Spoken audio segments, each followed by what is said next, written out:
దేవుణ్ణి ఆరాధించడానికి, దేవుణ్ణి స్తుతించడానికి, ఆయన వాక్యం వినడానికి వచ్చినటువంటి మీ అందరికీ వందనాలు, అలాగే శుభములు కూడా తెలియచేస్తున్నాను.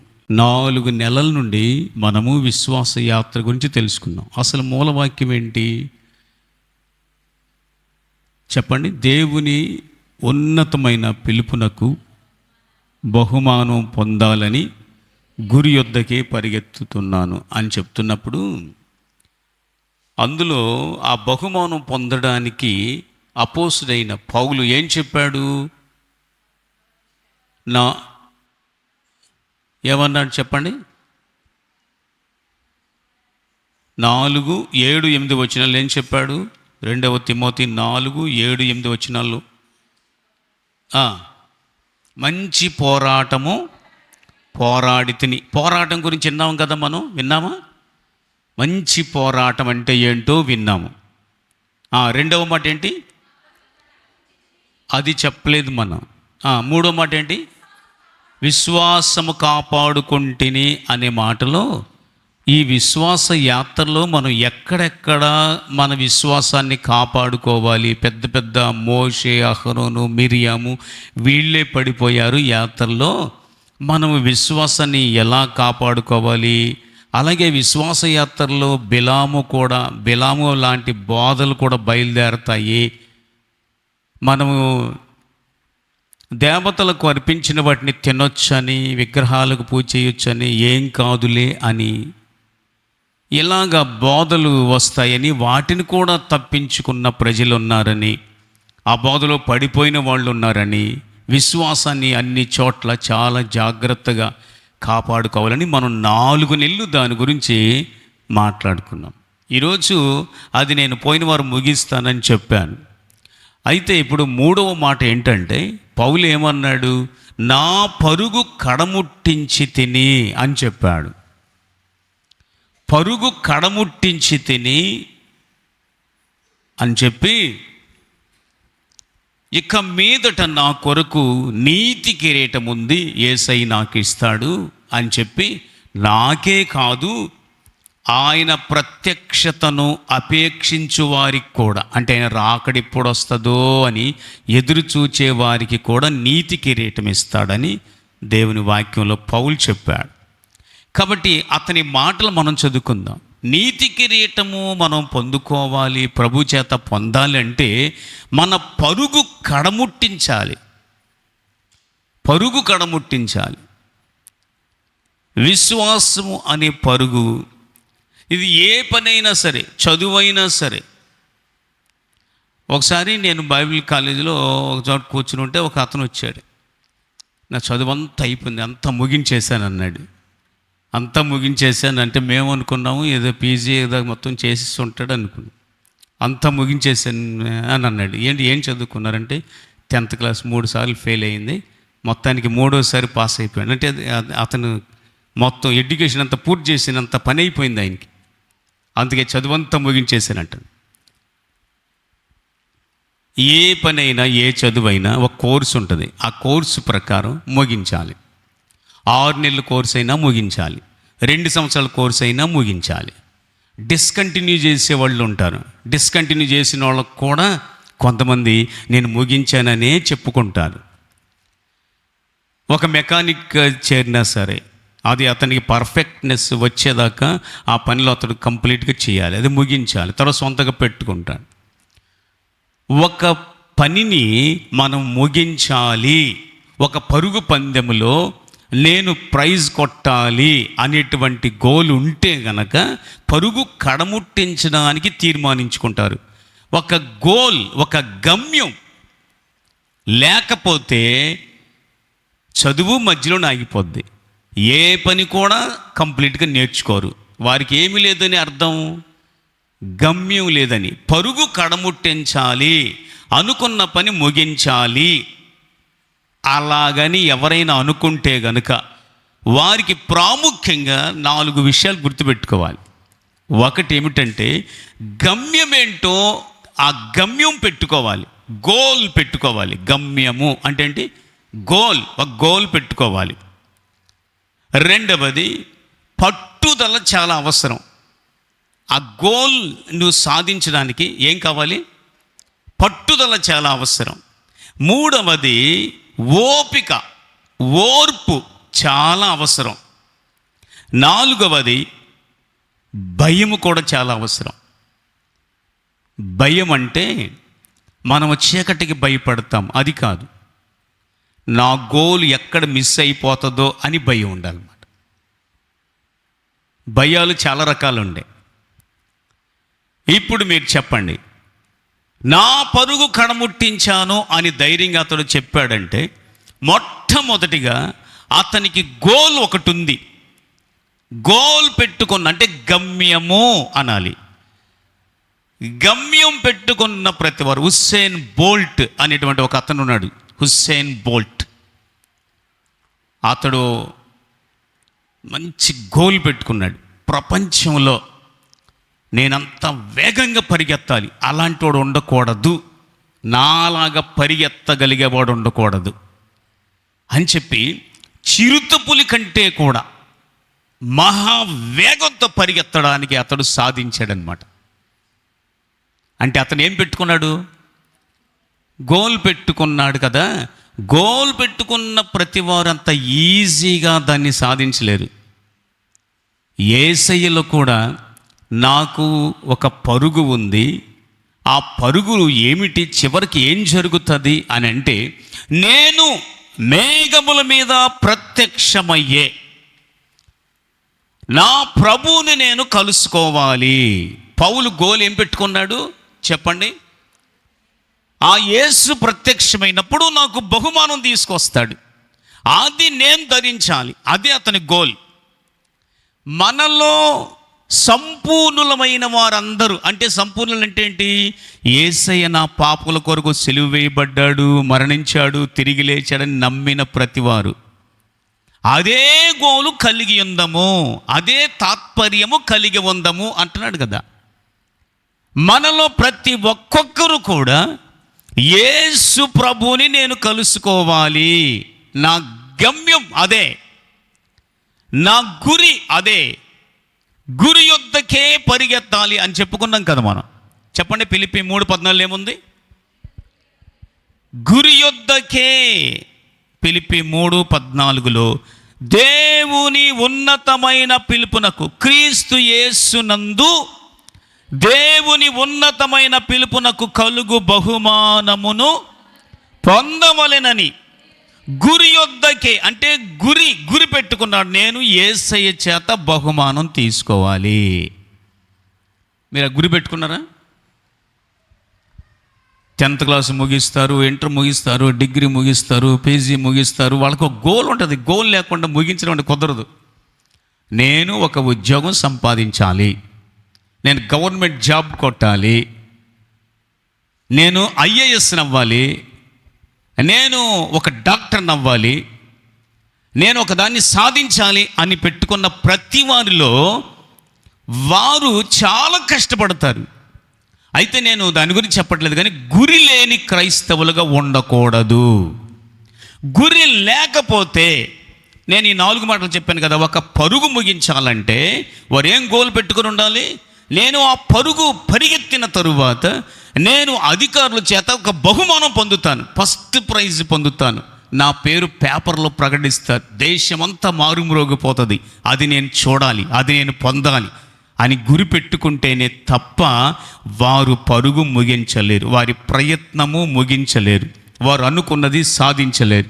అందుకే గమ్యం పెట్టుకోవాలి, గమ్యము గురి పెట్టుకోవాలి. ఆ గురి లేకపోతే అంత కూడా వ్యర్థమే.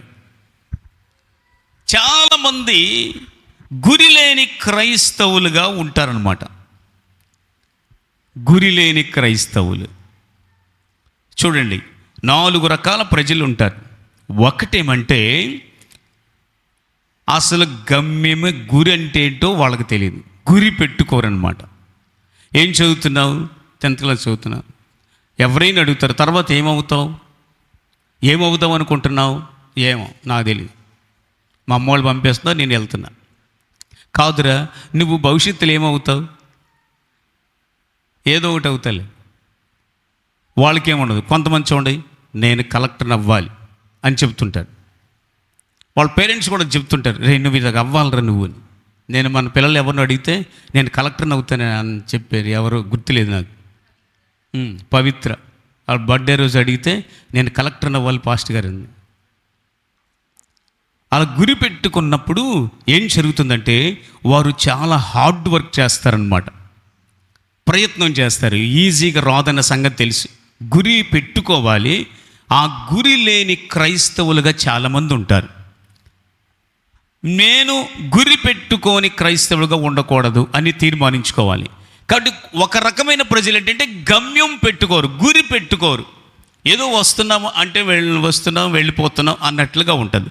ఇక రెండవ రకం ప్రజలు ఏంటంటే గురి పెట్టుకున్నప్పుడు ఖచ్చితంగా ఎన్నో అవరోధాలు, అడ్డంకులు ఎన్ని వచ్చినా సరే నేను దాన్ని చేరాలి అనుకున్న ప్రజలు కొంతమంది ఉంటారు. మూడవ రకం ప్రజలు ఏంటంటే గురి ఉన్నా కానీ అడ్డంకులు, అవరోధాలు, సమస్యలు వచ్చినప్పుడు వెనక్కి జారిపోతారు, ముందుకు వెళ్ళరు. చూడండి, కొంతమంది మామూలుగా బయలుదేరినప్పుడు ఎవరైనా తుమ్మారు అనుకోండి, అబ్బా ఈడు తుమ్మాడు అని విధవరాలు ఎదురు వచ్చింది అది ఇది అని చెప్పి. నేను ఒకసారి నారికేళ్ళపల్లిలో నేను వెళ్తూ ఉంటే నా వెనక 10 మంది వస్తున్నారు. 10 మంది వస్తే మేము వెళ్ళినప్పుడు ఒక ఆమె మాకు ఎదురు వస్తుంది. నేను మామూలుగా వెళ్తున్నాను, 10 మంది పక్కకి వెళ్ళి కింద కూర్చున్నారు. నాకేం అర్థం కాలేదు. ఆ తర్వాత ఏంటి మీరు అందరు కింద కూర్చున్నారంటే ఆమె వస్తుంది అందుకే మేము కూర్చున్నాం.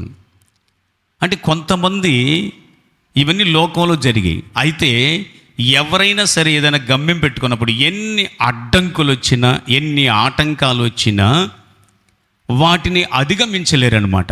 ఖచ్చితంగా వస్తాయి. కానీ మూడో రకం ప్రజలు ఏంటంటే వాటి దగ్గర చతికిలు పడిపోయి ముందుకు వెళ్ళలేరు. ఇక నాలుగో రకం ప్రజలు ఏంటంటే మీరు ఎప్పుడైనా చూస్తుంటారు, డ్యాన్స్ నేర్పిస్తున్నాం అనుకోండి చిన్నపిల్లలకి పాటలు, వాళ్ళు నేర్పే టీచర్ వైపు చూడరు, ఆ పక్కన వాళ్ళని చూస్తే వేస్తుంటారు. వాళ్ళు ఆగిపోయినకి వీళ్ళు ఆగిపోతుంటారు. చూసారు ఎప్పుడైనా మీరు? ఈ పిల్లలు చూడండి, నేర్పే మేడం చూడకుండా ఆ పక్కన ఉన్న వాళ్ళని చూస్తుంటారు. వాళ్ళు చెయ్యి ఇటు కలిపితే ఇటు కలుపుతారు, ఎటు ఆగానికి ఎట్లా నుంచుంటారు అంటే వాళ్ళు ఆగిపోతే వీళ్ళు కూడా ఆగిపోతారు. కొంతమంది ఎదుటి వాళ్ళు చూసి నడుచుకుంటారు అనమాట. అలా నడుచుకునే వాళ్ళు కూడా ఆగిపోయినప్పుడు వీళ్ళు కూడా ఆగిపోతుంటారు. వీళ్ళకి ఒక గురి అంటూ ఉండదు, ఎదుటి వాళ్ళు పెట్టుకునే దాని మీద వీళ్ళు కూడా ఆధారపడి ఉంటారు. ఇలాంటి వాళ్ళందరూ ఫెయిల్యూరే. మరి ఎవరు సక్సెస్ అవుతారు? గమ్యం గురి పెట్టుకొని ఆ గురి ప్రకారము నాకు ఎన్ని ఆటంకాలు వచ్చినా, ఎన్ని అడ్డంకులు వచ్చినా నేను ముందుకు వెళ్ళిపోవాలి. గురి పెట్టుకున్న వాళ్ళకి ఇది కూడా ఉంటుంది, వస్తాయి ఆటంకాలు, ఖచ్చితంగా వస్తాయి. ఎవరెస్ట్ శిఖరాన్ని ఎక్కాడు ఒక అతను, పెద్ద పర్వతం అది. దాన్ని అధిరోహించడానికి అతను అనుకున్నది సాధించడానికి ఊరకనే ఎక్కలేడు కదా. దానికి కావలసినవన్నీ సంపాదించుకున్నాడు, ఫిట్నెస్ సంపాదించుకున్నాడు, ఎన్నో సంపాదించుకుని ప్రాక్టీస్ చేసి అది అనుకున్నది సాధించాడు. గమ్యము లేని క్రైస్తవులు ఎప్పుడు కూడా ప్రభువుని కలుసుకోలేరు. మనందరి గమ్యము ఏమిటి అని అంటే పౌలు ఏం చెప్పాడు? యేసుక్రీస్తు ప్రత్యక్షమైనప్పుడు అది నాకు నీతి కిరీటం ఇస్తాడు, నాకు మాత్రమే కాకుండా ఆయన రాకడ కొరకు ఎవరు అత్యాశతో అపేక్షతో ఎదురు చూస్తూ ఉంటారో వారికి కూడా ఇస్తాడు. అదే నా గురి. ఆ బహుమానం పొందాలనే గురి పెట్టుకున్న ప్రతి వారు ఎక్కడ కూడా ఆగిపోరు అన్నమాట. ఎక్కడ కూడా ఆగిపోరు. గురి లేని క్రైస్తవులే. మీరు స్కూల్ మాటికి ఎగ్గొట్టే వాళ్ళని అడగండి, వాళ్ళు ఏం చెప్పలేరు. ఎందుకంటే వాళ్ళకి ఏం తెలీదు, వాళ్ళకి గమ్యం లేదు. కొంతమంది చూడండి, ఇంటికాడ వద్దన్నా కానీ, ఈరోజు ఆగండి అన్నా కానీ ఆగరు. ఎందుకంటే నేను వెళ్ళాలి, ఖచ్చితంగా పాస్ అవ్వాలి అని ఉంటుంది. నేను ఎలాగైనా సరే నేను అనుకునేది ఇలా చెయ్యాలి అనుకుంటాను. అంటే గమ్యం లేని వారికి ఏమీ అర్థం కాదు, వారు నిష్టగా ఉండలేరు, గమ్యం లేని వారికి దేవుని కార్యాలు, మనం అద్భుతాలు, ఆశ్చర్యాలు ఇవన్నీ ఒక పక్క. కానీ నీవు యేసుని కలుసుకోవాలి, ఆయన మేఘముల మీద ప్రత్యక్షమైనప్పుడు నాకు నీతి కిరీటం తీసుకుని వస్తాడు, నేను అది ఆయన చేతుల మీదుగా నేను తీసుకోవాలి అని గురి పెట్టుకున్న ప్రతివారు గురి యొద్దకే పరిగెత్తాలి నేను అనుకుని నిర్ణయం తీసుకొని దాని ప్రకారం నడుచుకుంటారనమాట. ఒకసారి నేను క్రికెట్ ఆడుతుంటే, ఒరే నన్ను కూడా పెట్టుకుంటారా, క్రికెట్ ఆడతానని. నువ్వు నీకేం రాదు అని చెప్పాడు. అప్పుడు నాకు బాగా, నన్ను ఎవడైతే వద్దన్నాడు వాడే వచ్చి నన్ను పెట్టుకోవాలని చెప్పేసి ఏం చేసేవాడిని అంటే, అది ఒక రెసిడెన్షియల్ స్కూల్ అనమాట. అప్పుడు నేను 10th క్లాస్ చదువుతుంది. అందరికి అమెరికా నుంచి దుప్పట్లు వచ్చినాయి, కంబళ్ళు మందంగా ఉంటాయి, అందరూ కప్పుకున్నారనమాట. 4:30కు లేసే నేను 4:30కు లేచి ఆ పక్క ఈ పక్క తలలు అట్లా పెట్టుకుని పడుకుంటాను. మధ్యలో ఖాళీ ఉందన్నమాట బాల్ వేసుకోవడానికి. నాకు ఎవరి తలకాయ కన్నా తగిలిందంటే ఠాంగమంటది అనమాట. నేనేం చేశానంటే ఎవరి తలలకు తగలకూడదు, అక్కడ ఆ గోడకు తగలాలి. అంటే క్రికెట్ చూశాను కదా ఎంత ఉంటుంది, ఇలా బాల్ వేసినప్పుడు ఆ వికెట్స్కే తగలాలి. కాబట్టి నాకు కరెక్ట్గా గ్యాప్ ఇచ్చారనమాట. వాళ్ళు ఈ పక్క ఆ పక్క తగలు పెట్టుకుని పడుకున్నారు. పైగా వాళ్ళు మందం కంబలు కప్పుకున్నారు కాబట్టి ఏం భయం లేదు, వాళ్ళకి తగిలినాకనే. ఒకవేళ తగిలి లేచినట్టుకు నేను దాని పడుకునేవాడిని అనమాట. అట్లాగా 5:30 దాకా బాల్ వేసేవాడిని నేను. 5:30 దాకా నాకు బ్యాటింగ్ వచ్చేది కాదు, నాకు బాల్ వేసేవాడు అనమాట. వాళ్ళు ఉదయాన్నే కంప్లైంట్ చేస్తున్నాడు సార్కి, సార్ ఎవడో రాత్రిపూట నా తలకి టాంగ్ మంట కొట్టాడు సార్ అంటుండేవాళ్ళు. నేను కాము కూర్చునేవాడిని. అంత బాగా తగిలేవి కాదు, ఎందుకంటే ఆ కంబలు కూడా బలంగా ఉండే అనమాట, పెద్దవి అనమాట.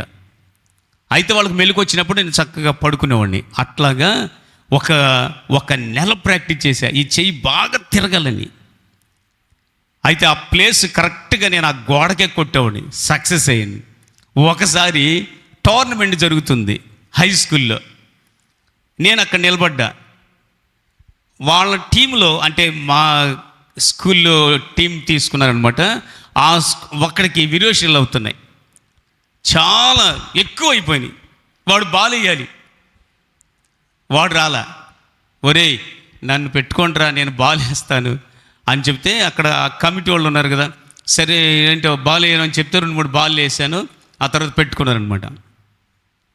పెట్టుకున్న తర్వాత నేను ఏం చేశానంటే, వీళ్ళు నన్ను ఎప్పుడు తీసేయకూడదు, ఈ ఆటలోంచి తీసేయకూడదని చెప్పి నేను ప్రాక్టీస్ చేశాను కదా, అది బాగా ఉపయోగించి 6 బాల్ వేస్తారు కదా, 6గురిని అవుట్ చేశా. నేరుగా వికెట్లు ఎగిరిపోయాయి అన్నమాట. 6 రెండో వారిస్తే దాంట్లో ఒక 3 మొత్తం అందరినీ నేను పడగొట్టేశా. నన్ను పైకి లేపేశారు. రే నువ్వు రావద్దురా అన్నాడే. ఒరే రేపు ఇంకో టోర్నమెంట్ ఉందా, నువ్వు ఖచ్చితంగా ఉండాలిరా అంటున్నాను. నేను రాత్రి పగలు ప్రాక్టీస్ చేసి నేను ఎలాగైనా సరే క్రికెట్లో స్థానం సంపాదించుకోవాలి. నాకు గోల్ లేదనుకోండి, గోల్ లేకపోతే నేనేం చేయలేను, ఏది సాధించలేను. ప్రతి క్రైస్తవుడు ఒక గోల్ అనేది కలిగి ఉండాలి. అది అపోస్తలుడైన పౌలు ఏమంటున్నాడు, ఈ లోకంలో వచ్చే కష్టాలు చాలా ఉంటాయి, ఇప్పటి కాలపు శ్రమలు కూడా నేను లెక్క చేయను. ఎందుకంటే యేసయ్య ప్రత్యక్షమైనప్పుడు నాకు అనేకమైన ఆశీర్వాదాలు వస్తాయి, నేను ఆయన కళ్ళారా చూస్తాను. కాబట్టి ఇప్పుడు వచ్చే కష్టాలు కూడా నేను లెక్క చేయను అంటున్నాడు అపోస్తలుడైన పౌలు. రోమాపత్రిక 8వ అధ్యాయం ఒకసారి చూడండి, ఏమన్నాడు చూడండి. రోమాపత్రిక 8వ అధ్యాయం,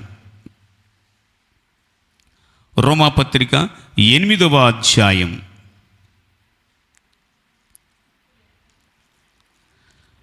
అందరూ బైబిల్ తెరిచి 8వ అధ్యాయములో 18వ వాక్యం ఒకసారి చూద్దాం. మన ఎడల ప్రత్యక్షము కాబోవు మహిమ ఎదుట ఇప్పటి కాలపు శ్రమలు ఎన్న తగినవి కావని ఎంచుచున్నాను. మన ఎడల ప్రత్యక్షం అవబోతుంది మహిమ. యేసయ్య మహామహిమతో రాబోతున్నాడు.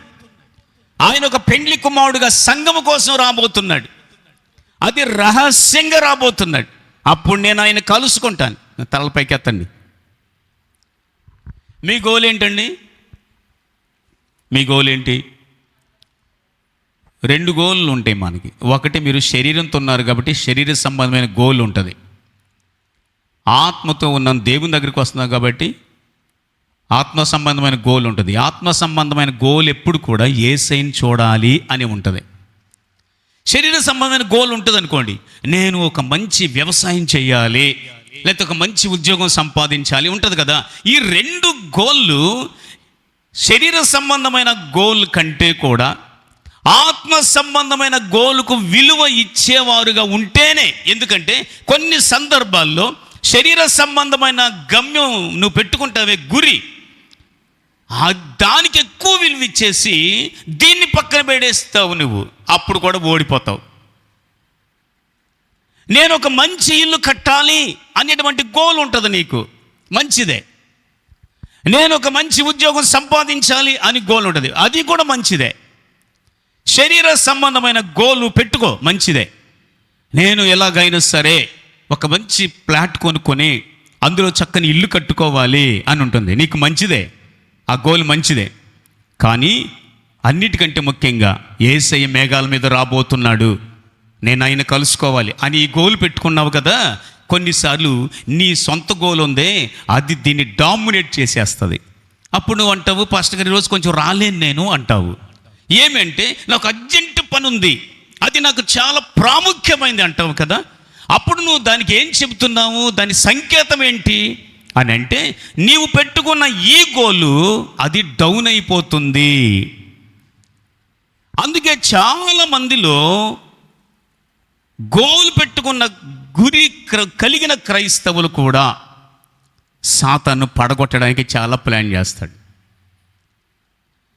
అందుకే ఎప్పటి కాలపు శ్రమలు ఎన్న తగినవి కావని నాకు బాగా తెలుసు. అందుకే నేను అనుసరించి నడుచుకోను. నేను పెట్టుకున్న గురి ఒక్కటే, యేసయ్య ఎదుట నేను కనబడాలి, అక్కడ నిలబడాలి అని చెప్పుకుంటున్నాడు. నేను ప్రభు ఎదుట నిలబడాలి. కాబట్టి నేను మిమ్మల్ని ఒక ప్రశ్న వేస్తున్నాను. ఈ 4 రకాల మనుషులు ఉన్నారు కదా. ఒకటి, గమ్యం పెట్టుకున్న క్రైస్తవులు. రెండవది, పెట్టుకున్న క్రైస్తవులే కాకుండా ఎలాంటి అడ్డంకులు వచ్చినా, ఎలాంటి అవరోధాలు వచ్చినా, నా ప్రాణమే పోయినా నేను మాత్రం యేసయ్య దగ్గరే ఉండాలి, యేసయ్యనే చూడాలి. ఒకవేళ ఆయన ప్రత్యక్షమైతే ఆయన చూస్తా, లేదంటే యేసయ్యలో చనిపోతాను, లేదంటే యేసయ్యలో జీవిస్తాను, నాకింకేది వద్దు. అది 2వ రకం ప్రజలు. 3వ రకం ప్రజలు ఏమిటి అంటే, గోల్ పెట్టుకున్నప్పుడు, ముందుకు వెళుతున్నప్పుడు ఎదురొచ్చే కష్టాలు, శ్రమల వల్ల వారు మధ్యలోనే గమ్యం మార్చేస్తుంటారు, వాళ్ళు మారిపోతుంటారు. 4వది ఏంటంటే, ప్రక్కన వాళ్ళని చూసి పెట్టుకుంటూ వాళ్ళు ప్రార్థనకి వెళ్తే వాళ్ళు వెళ్తారు, వాళ్ళు ఆగిపోయారు అనుకోండి, వీళ్ళు కూడా ఆగిపోతారు. ఏంటంటే వాళ్ళు రాలేదండి నేను ఆగిపోయినా ఉంటాను. వీళ్ళందరూ అది వాళ్ళు గోల్ పెట్టుకుని ఎవరిని పెట్టుకుంటారు? ఎవరిని పెట్టుకున్న క్రైస్తవులు వాళ్ళు మనుషుల్ని గురిగా పెట్టుకుంటారు. వాళ్ళు అలాంటిది కూడా చాలా ప్రమాదం.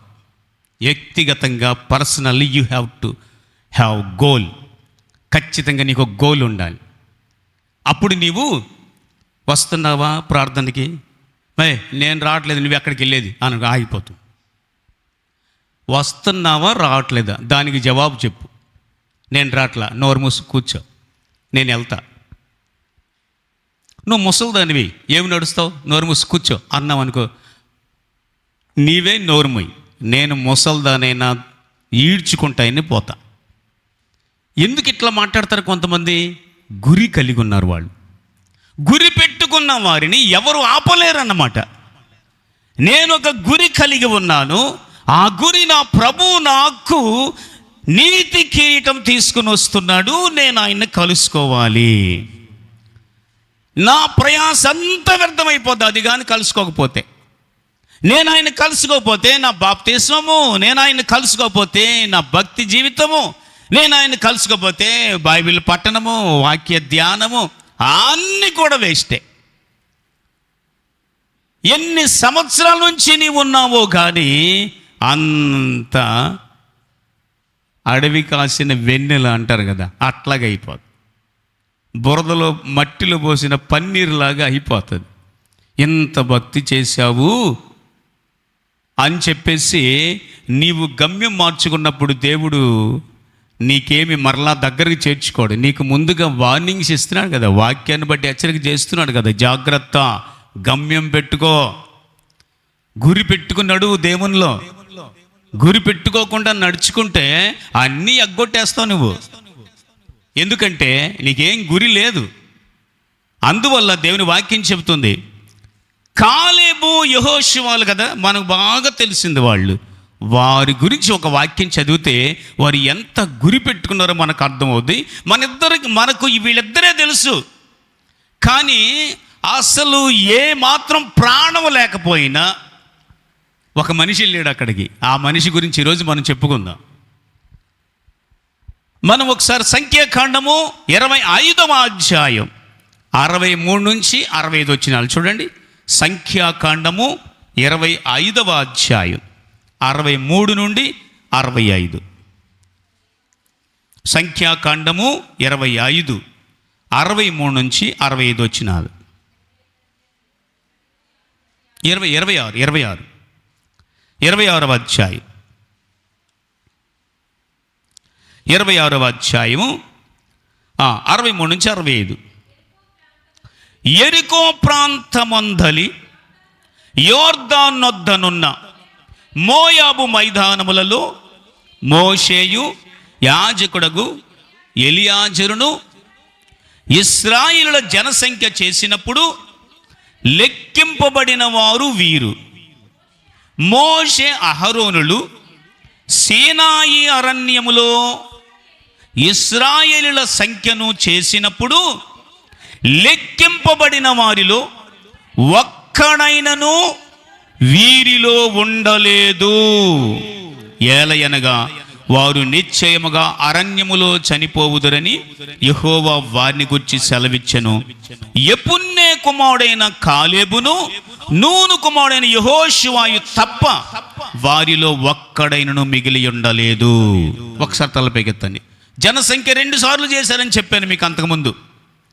జనసంఖ్య 2 సార్లు చేశారు. మోషే అహరోనులు సీనాయి అరణ్యంలో చేశారు. ఆ తర్వాత మోయాబు ప్రాంతములో ఈ మోషే ఎలియాజరు చేశారు. మోషే అహరోనులు 20 సంవత్సరాల నుంచి పైబడి లెక్కించిన వారందరూ ఎన్ని లక్షల మంది అండి?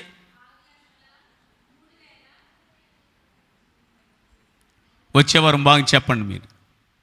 2 సార్లు జనసంఖ్య గుర్తుపెట్టుకోమని చెప్పా మీకు.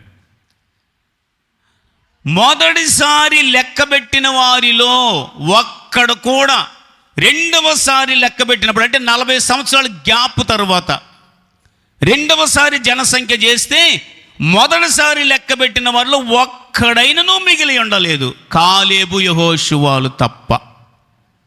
వీరిద్దరూ ఆ కనాను దేశానికి చేరారు. వారికి ఎన్నో శ్రమలు. వారి ఒకటే గోల్ ఏంటో తెలుసా? అసలు ఆ పాలు తేలు ప్రవహించే దేశం ఎలా ఉంటుందో నేను చూడాలి. నా దేవుడే ప్రమాణం చేసి ఇచ్చాడంటే అది ఎంత మధురమైన దేశం, అందులో నేను ప్రవేశించాలి అని గురి పెట్టుకున్నారు వీళ్ళిద్దరు. మిగతా వాళ్ళేంటి? వారు కూడా గురి పెట్టుకున్న వాళ్ళేనండి. కానీ మధ్యలో ఎదురయ్యే ఆటంకాలు, శ్రమలు, కష్టాలు, ఆహారం లేమి, లైట్లు లేవు, పేదరికంలాగా వారికి తిండి లేదు, ఒక్కొక్కసారి మంచినీళ్ళు లేవు. ఇలాంటి సందర్భంలో సనుగుడు, గొనుగుడు, దేవుని మార్గంలో నడిచే వీళ్ళందరూ కూడా మధ్యలోనే రాలిపోయారండి. వారు గోల్ పెట్టుకున్నవారే కానీ, గురి పెట్టుకున్నవారే కానీ, మధ్యలో ఎదురయ్యే ఆటంకాలు, అడ్డంకులు దాటలేక చనిపోయారు. చాలామంది క్రైస్తవులు అలాగే ప్రవర్తిస్తున్నారు. మీరు ఎట్టి పరిస్థితిలో ముందుకు వెళ్ళడానికే ప్రార్థన చేయండి. ప్రభువా, కాలేబు యెహోషువ వాళ్ళిద్దరిని చూపించారు, నేను అలాగే వారికి లాగానే వెళ్ళడానికి కృప చూపించండి. మీకు శరీర సంబంధమైన గోల్ ఉంది, ఈ సంవత్సరంలో నేను ఇది చెయ్యాలి, ఈ సంవత్సరంలో నేను ఇది చెయ్యాలి అనుకుంటున్నావు. మరి యేసయ్య ఈ రోజు వస్తే నేను ఆయన కలుసుకోవాలి అని అనుకుంటున్నావా? ఇది మర్చిపోతున్నావు. ఇది మర్చిపోయి శరీర సంబంధమైన గోల్ పెట్టుకున్నావే, దానికోసం ముందుకెళ్తున్నావు. నేను ఈ సంవత్సరంలో ఇది సాధించాలి అనుకుంటున్నావు. యేసయ్య రాకడేమో ఇప్పుడే వస్తుంది అన్నట్టుగా దేవుని వాక్యం చెబుతుంది. ఏ దినమున మీ ప్రభు వచ్చునో మీకు తెలియదు గనుక మీరు మెలకువగా ఉండుడి. ఏ దినం వస్తాడో మనకు తెలియదు. అందుకే బైబిల్ చెప్తుంది, కొంతమంది అనుకుంటారంట, నేడైనను రేపైనను ఒకానొక పట్టణానికి వెళ్ళి అక్కడ కొద్ది కాలం ఉండి నేను వ్యాపారం చేసి లాభము సంపాదించుకుంటాం అనుకొని వారలారా, రేపేమి సంభవించినో మీకు తెలియదు. నేను కొద్ది కాలం అక్కడ ఉంటాను, కొద్ది కాలం ఇక్కడ ఉంటాను, ఏదో ఒకటి సంపాదించుకుంటాను, ఎంతో కొంత సంపాదించుకుంటాను, మంచి పేరు తెచ్చుకుంటాను, మంచి ఇల్లు కట్టుకుంటాను. ప్రతి ఒక్కొక్కరికి ఒక గోల్ ఉంటుంది, ఖచ్చితంగా ఉంటుంది. మీకు కూడా ఉంటుంది. అయితే అతి ప్రాముఖ్యమైన గోల్ ఏంటంటే, ఆయన ప్రత్యక్షమవుతాడు తొందరలో. నేను ఆయన చేతుల మీదుగా నీతి కిరీటం తీసుకోవాలి, ఆయన నాకు బహుమానం ఇస్తాడు, నేను ఆయన్ని కలుసుకోవాలి. ఎంతమందికి ఉంటుంది ఇది? అందరికీ ఉంటుంది. కానీ ఇప్పుడు లేదని అంటలేదు, కొంతమందికి ఉంటుంది. అందరేం పెట్టుకుంటారు, కొంతమంది మాత్రమే ఈ మధ్యలో ఎదురయ్యే కష్టాలకి పడిపోతుంటారు, వెనక్కి జారిపోతుంటారు. రెండవదేమో వారు పెట్టుకున్నారు గోల్, శరీర సంబంధం గోల్ ఉంది కదా, ఆ గోల్ని ఆధారం చేసుకుని నేను ఈ సంవత్సరంలో మంచి ఇల్లు కట్టాలి అని ప్లాన్ చేసుకున్నారు అనుకోండి. ఆ గోల్ ప్రకారం నువ్వు రాత్రి పగలు పని చేస్తూ ఉండాలనుకుంటావు. ఎలాగైనా ఎక్కడ ఏ పని దొరికినా, ఎక్కడ ఏ జరిగినా సరే నేను బాగా కష్టపడి చేసి దాన్ని సంపాదించుకోవాలనుకుంటున్నావు కదా. ఆ క్రమములో నేను దేవుల్లో ఉండాలి అనే సంగతి మర్చిపోతున్నావు. దేవుడి రాత్రి వస్తే నేను ఆయన కలుసుకోవాలి అనే సంగతి మర్చిపోతున్నావు. అదే సాతానుడు నిన్ను మభ్యపెడుతున్నాడు. చాలామంది ఇలాంటి భ్రమలో వెళ్ళిపోతుంటారు. ప్రభువా, నేను ఒక గోల్ పెట్టుకున్నాను, అది ఖచ్చితంగా నువ్వు ఈరోజు రేపో వస్తావు, నేను నిన్ను కలుసుకోవాలి, నీ చేతుల మీదుగా నేను ఈ బహుమానం తీసుకోవాలి అని గురి పెట్టుకున్న వాళ్ళు చాలా నిష్టగా దీనికి భయపడుతుంటారు. పరుగు ముగించాలి. చెప్పండి, ఏం చేయాలి? పరుగు ముగించాలంటే గోల్ కరెక్ట్గా ఉండాలి. నీ గమ్యం ఏంటి? What is your decision? నీ నిర్ణయం ఏంటి? ప్రభుని కలుసుకోవాలనుకుంటున్నావా? ఏం పర్వాలేదులేండి, పాస్టర్ గారు ఎన్నోసార్లు చెప్తున్నారు, చాలామంది యేసయ్య ఇదిగో వస్తున్నాడు, అదిగో వస్తున్నాడని చెప్తున్నారు, ఎప్పుడు వస్తాడో ఏమోలే అని. ఇప్పుడు కాదు, 2000 సంవత్సరాల క్రితమే జనాలు అన్నారంట. పేతురు పత్రికలో రాయబడి ఉంది, ఏమని? అంత్య దినాల్లో అపహాసకులు వచ్చి, ఏమి సూర్యుడు అప్పటి నుంచి ఇప్పుడు కూడా అలాగే ఉన్నాడే, అన్నీ బాగానే జరిగిపోతున్నాయే, మీ యేసు వస్తాడని చెప్తున్నారు, యేసు ఇంకా రాలేదే అంటారంట. మీరు అనుకోనని గడియలో ఆయన వస్తాడు. అయితే సూచనలన్నీ జరుగుతున్నాయి. అందుకని గోల్ కరెక్ట్గా పెట్టుకోండి, గమ్యం పెట్టుకోండి, గమ్యం వైపే పరిగెత్తండి. ఆ మహిమ ఎదుటే మనకు ఆనందం కలుగుతుంది. యేసయ్య ప్రత్యక్షమైనప్పుడు నా కుమారుడు కాలేబు యెహోషువ వాళ్ళు కూడా సక్సెస్ఫుల్ అయిపోయారనమాట. విజయం సాధించారు, సక్సెస్ అయ్యారు, ఎక్కడ కూడా పడిపోలేదు. వాళ్ళ గోల్ ఏంటంటే, ఇది ఏమైనా ఈ మోషే లాంటి వాడే పడిపోయాడంటే నాకు ఇది కాదు, నేను ఆ పాలు తేలు ప్రవహించే దేశంలో అడుగు పెట్టాలి, అక్కడ నేను భూభాగం సంపాదించుకోవాలి, అక్కడ సంపాదించుకోవాలనుకున్నాడు కాలేబు. దేవుని గట్టిగా స్తోత్రం చెప్పండి, హల్లెలూయా. అసలు అతని ప్లాన్ ఏంటంటే, నేను పాలు తేనె ప్రవహించే దేశానికి వెళ్ళిన తరువాత శ్రేష్టమైన భూభాగం నాకు కావాలి అనుకున్నాడు. అక్కడికి వెళ్ళిన తర్వాత యెహోషువ దగ్గరికి వెళ్ళాడు. యెహోషువ, మనిద్దరం కూడా వీటన్నిటిని దాటుకుంటూ వచ్చాం కదా, మోషే బ్రతికుండగా చెప్పాడు, కాలేబుకు శ్రేష్టమైన భాగం ఏమని చెప్పాడు కదా, నాకు హెబ్రోను అనే ప్రాంతం ఇవ్వండి అని అడిగాడు. హెబ్రోను అంటే ఇప్పుడున్న యెరూషలేం అన్నమాట. దేవునికి స్తోత్రం చేద్దాం, హల్లెలూయా. యెరూషలేం ఉంది కదా, దాన్ని హెబ్రోన్ అనేవాళ్ళు. కాలేబు పాలు తేనెలు ప్రవహించే దేశములో హెబ్రోను ప్రాంతాన్ని స్వాస్థ్యంగా సంపాదించుకున్నాడు. ఈ అరణ్యములో తనకి ఏది వద్దనుకున్నాడు, నాకేం వద్దు, ఈ అరణ్యంలో ఏముంది, ఇక్కడ ఈరోజు 10 రోజులు ఉంటాను, ఇక్కడ మళ్ళా ఆ మేఘం పైనుండి వెళ్ళిపోయిన తర్వాత ఇంకొక చోట 15 రోజులు ఉంటాను, అక్కడి నుంచి ఇంకొక నెల ఉంటాను, అంతే కదా యాత్రలు. మనం ఈ లోకంలో పరదేశులము యాత్రికులం.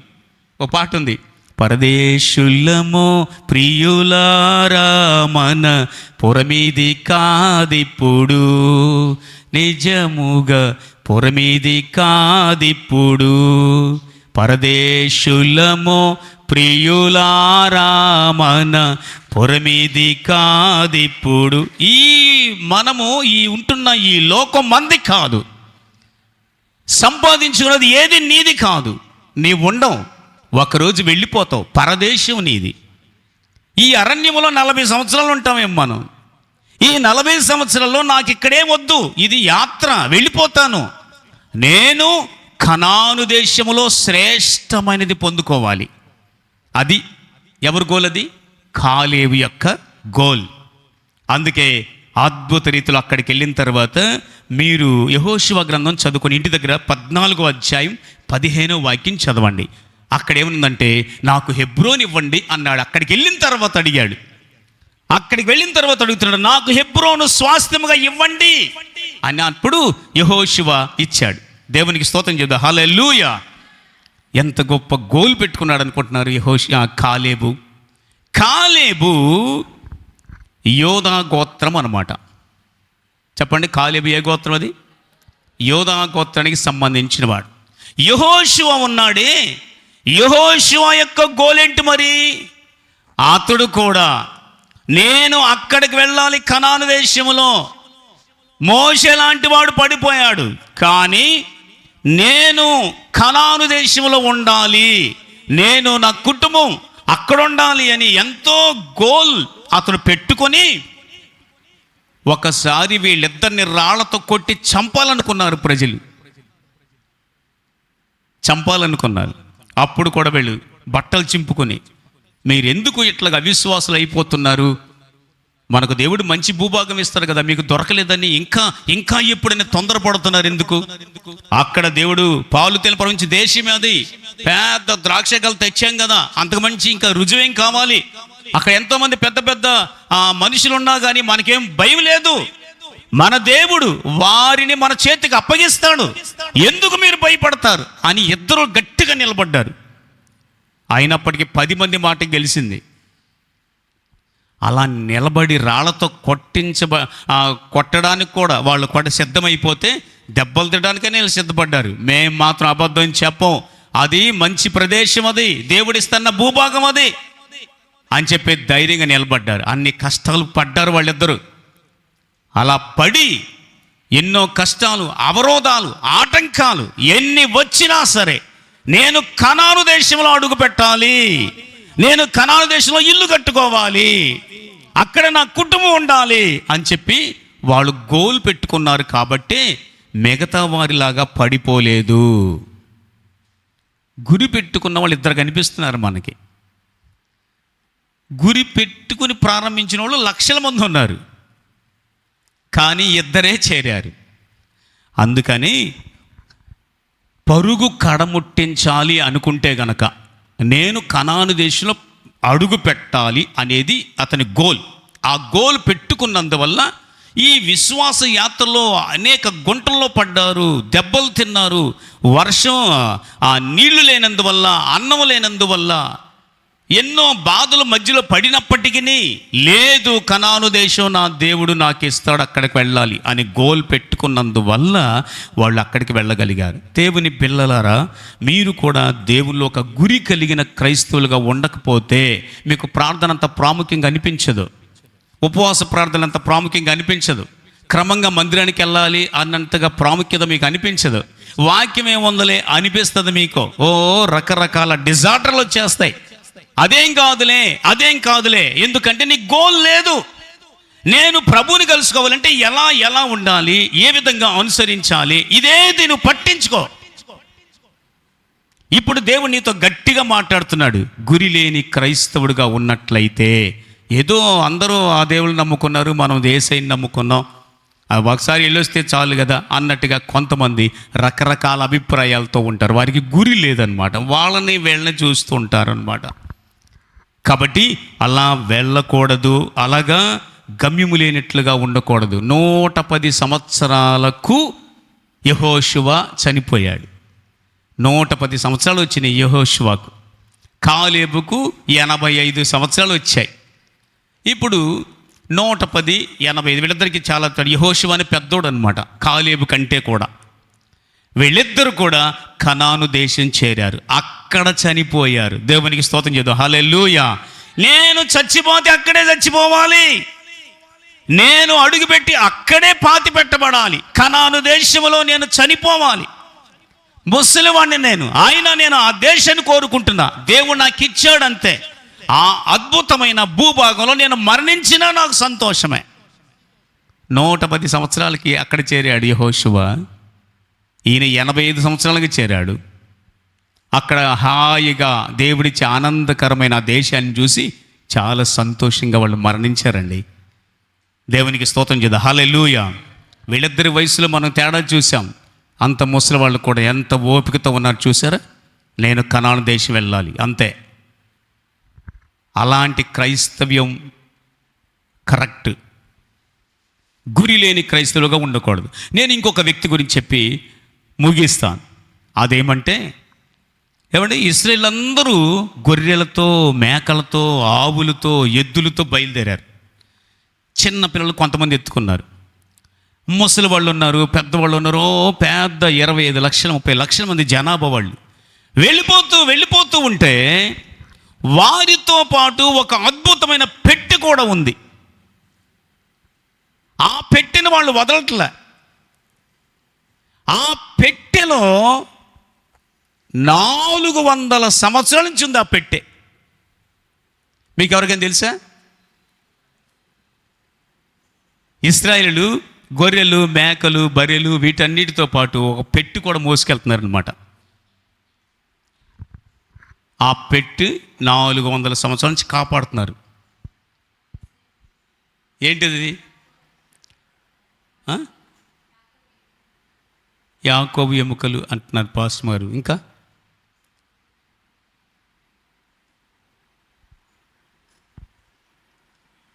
ఆ పెట్టెలో ఏముంది? ఇంకా ఏముంది? ఏదుంటే మనకి ఎందుకు పాస్టర్ గారు ఆకలేస్తున్నాను అన్నట్టున్నారు మీరు. ఏముంది? మందస్సు కాదు, ఇశ్రాయేలు తీసుకొస్తున్న పెట్టెలో ఏముంది చెప్పండి? యోసేపు ఎముకలు. యోసేపు చనిపోతూ ఏం చెప్పాడు తెలుసా? నన్ను మాత్రం ఐగుప్తులో పాతి పెట్టొద్దు, ఖచ్చితంగా కనాను దేశంలో పాతి పెట్టండి. దేవుడు మిమ్మల్ని చూడడానికి వస్తాడు, ఖచ్చితంగా వస్తాడు. నేను ఇప్పుడు చచ్చిపోతున్నా. యోసేపు అండి ఇతని పేరు. యోసేపు యాకోబు 11వ కొడుకు. అతని వల్లనే అందరూ ఐగుప్తుకు వచ్చారు కదా. ఐగుప్తులో అతడు పెద్ద పదవి దేవుడు అతనికి అనుగ్రహించాడు కదా. అతని వలన అందరూ ఐగుప్తులోకి వచ్చారు. అతడున్నంత కాలం చాలా హ్యాపీగా సాగిపోయింది ఇశ్రాయేలు జీవితం. అతడు చనిపోయిన తరువాత యోసేపును ఎరుగని వేరొక రాజు వచ్చాడు. అప్పటి నుంచి వాళ్ళు 400 సంవత్సరాలు కఠినమైన బానిసత్వంలో వాళ్ళు ఉన్నారు. అతడు చనిపోతూ చెప్పాడు. ఏమని చెప్పంటే, నేను చనిపోతున్నాను, దేవుడు ఖచ్చితంగా మిమ్మల్ని చూడడానికి వస్తాడు, వచ్చి మిమ్మల్ని అందరినీ వాగ్దాన భూమికి తీసుకెళ్తాడు, కనాను దేశం. నా గోల్ అదే, అందుకే నన్ను ఇక్కడ పాతి పెట్టొద్దు అని చెప్పాడు. గట్టిగా చప్పట్లు కొట్టండి, గట్టిగా చప్పట్లు కొట్టండి. హల్లెలూయా. నేను చచ్చినా సరే నా శవాన్ని మాత్రం పాతి పెట్టొద్దు ఇక్కడ. దేవుడు ఎంత నమ్మదగిన వాడంటే, ఎంత గొప్పవాడంటే ఖచ్చితంగా మిమ్మల్ని కనాను దేశానికి తీసుకెళ్తాడు. దేవుడు అబ్రహాము, ఇస్సాకు, యాకోబులకు వాగ్దానం చేశాడు, మీకు ఒక మంచి పాలు తేలు ప్రవహించే దేశం ఇస్తానని చెప్పాడు. అక్కడికి మిమ్మల్ని తీసుకెళ్తాడు. మీరు మాత్రం నా శవాన్ని పాతి పెట్టొద్దు అంటే, అప్పటికే ఐగుప్తులో ఎంత మంచి నాలెడ్జ్ ఉందంటే శవాల్ని భద్రపరిచేటువంటి దాన్ని ఏమంటారు, జ్ఞానం అప్పట్లోనే ఉందన్నమాట. ఇప్పటికీ కూడా కొన్ని శవాలు అంటే ఇస్రాయిల్ని హింసపెట్టినటువంటి రాజు యొక్క శవం కూడా ఈజిప్ట్ మ్యూజియంలో ఉంది, ఇప్పటికీ ఉంది. అసలు శరీరం కుళ్ళిపోలేదంట, అంటే అట్లాగే ఉందన్నమాట శవం. ఎంత అద్భుతమైనటువంటి జ్ఞానం అప్పట్లోనే ఐగుప్తీయులు సంపాదించుకున్నారు చూడండి. కాబట్టి యోసేపు యొక్క శవాన్ని సుగంధ ద్రవ్యాలతో ఒక బాక్సులో పెట్టేసి భద్రపరిచారు. యోసేపు ఎవరు? యోసేపుకి ఇద్దరు కొడుకులు, మనష్షే, ఎఫ్రాయిము. చెప్పండి ఎవరు? ఎఫ్రాయిం. యెహోషువ ఎవరో తెలుసా?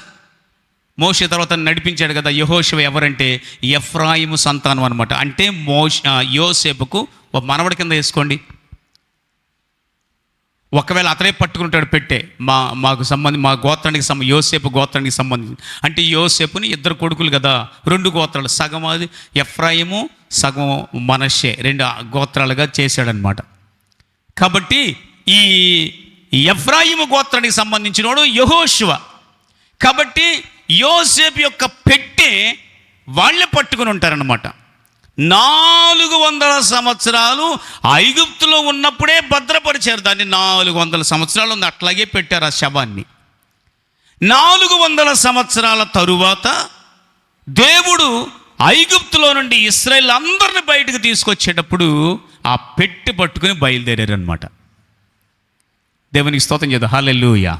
అంటే యోసేపు గోల్ ఏంటి చెప్పండి? నేను చచ్చిపోయినా పర్వాలేదు కానీ ఐగుప్తులో మాత్రం నా శవాన్ని పాతి పెట్టొద్దు, దేవుడిచ్చే ఆ కనాను దేశంలోనే పాతి పెట్టండి. ఎంత గొప్ప గోల్! గట్టిగా చెప్పాడు, నా శవాన్ని ఎక్కడ పాతి పెట్టవద్దు. కాబట్టి 40 సంవత్సరాల వారితో తిప్పుతున్నారు ఆ శవాన్ని. 40 సంవత్సరాలు తిరిగారు. 400 ప్లస్ 40 సంవత్సరాలు ఆ పెట్టెలో శవము అట్లాగే ఉంది.